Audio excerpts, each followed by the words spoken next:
আম্পায়ারের সঙ্গে ব্যাপক ঝামেলা, কড়া শাস্তির মুখে শুভমন গিল। ভারতীয় ক্রিকেট কন্ট্রোল বোর্ডের কড়া শাস্তির মুখে পড়তে হলো গুজরাট টাইটান্সের দলের অধিনায়ক শুভমন গিলকে। বুধবার রাজস্থান রয়্যালসের বিরুদ্ধে খেলতে নেমেছিল গুজরাট। জয়পুরের সাওয়াই মানসিং স্টেডিয়ামে এই ম্যাচের আয়োজন করা হয়েছে।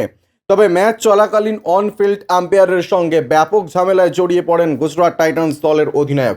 তিনি এতটাই রেগে যান যে হাতের বলটা ছুঁড়ে ফেলে দেন। 17 ওভারের শেষে এই ঘটনাটি ঘটেছে। এই ওভারে বল করতে নেমেছিল মোহিত শর্মা। এই ডেলিভারিটা স্লোয়ার করেছিলেন মোহিত, কিন্তু বলটা অফ স্টাম্পের বাইরে পড়ে। সে কারণে আনফিল্ড আম্পায়ারের প্রথমে ওয়াইড দেওয়ার সিদ্ধান্ত নেন। এই সিদ্ধান্ত মেনে নিতে পারেনি শুভমন। তার মনে হয়েছে যে স্যামসন বলের দিকে এগিয়ে যাচ্ছিলেন, সে কারণে তিনি ডিআরএস এর সাহায্য নেন।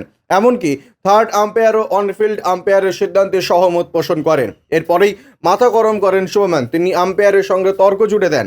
একটা সময় তিনি এতটাই চিৎকার করতে থাকেন এবং রাগের মাথায় বলটা মাটিতে ছুঁড়ে নিজের জায়গায় ফিল্ডিং করতে চলে যান।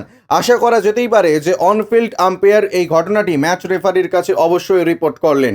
সেক্ষেত্রে ম্যাচ রেফারি গুজরাট টাইটান্সের অধিনায়কের বিরুদ্ধে কড়া পদক্ষেপ গ্রহণ করতে পারেন। আইপিএল টুর্নামেন্টের নিয়ম অনুসারে আম্পায়ারের সিদ্ধান্তের বিরুদ্ধে কোনো ক্রিকেটারই অসন্তোষ প্রকাশ করতে পারেন না।